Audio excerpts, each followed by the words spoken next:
मध्य प्रदेश, राजस्थान और छत्तीसगढ़ में मिली जीत के बाद पीएम नरेंद्र मोदी ने ये बयान दिया। राजनीतिक गलियारों में ये अब चर्चा तेज हो गई है कि 2024 के लोकसभा चुनाव में बीजेपी को जीत की हैट्रिक लगाने से कोई नहीं रोक सकता है। जबकि सच्चाई यह है कि 5 राज्यों के विधानसभा चुनाव में कांग्रेस को बीजेपी से 10 लाख ज्यादा वोट मिले हैं। जीत भले ही बीजेपी की हुई हो, लेकिन 5 राज्यों में कांग्रेस को बीजेपी से 10 लाख ज्यादा वोट मिले हैं।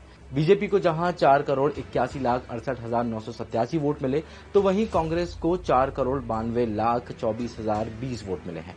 आंकड़े जाहिर करते हैं कि भले ही कांग्रेस सत्ता ना बना पाई है, लेकिन उसकी साख अभी भी मजबूत है। इसलिए पहले से 2024 लोकसभा चुनाव के नतीजे का अनुमान लगाना गलत भी हो सकता है। पहली वजह, 3 राज्यों में 40% वोट ज्यादा मिले।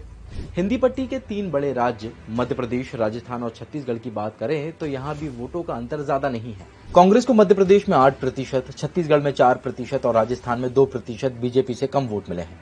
देखा जाए तो कांग्रेस को तीनों राज्यों में 40% से ज्यादा वोट मिले हैं, जबकि तेलंगाना में कांग्रेस को बीजेपी से 60 लाख और मिजोरम में 1 लाख से ज्यादा वोट मिले हैं।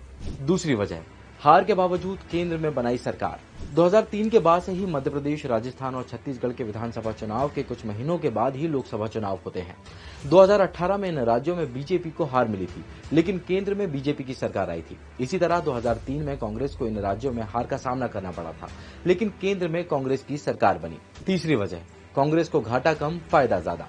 मध्य प्रदेश, राजस्थान और छत्तीसगढ़ में लोकसभा की कुल 65 सीटें हैं। इनमें से 61 सीटों पर बीजेपी के सांसद हैं, सिर्फ 3 सीटों पर कांग्रेस के सांसद हैं, जबकि एक अन्य के पास है। चौथी वजह, विधानसभा जितना वोट कांग्रेस के लिए फायदेमंद।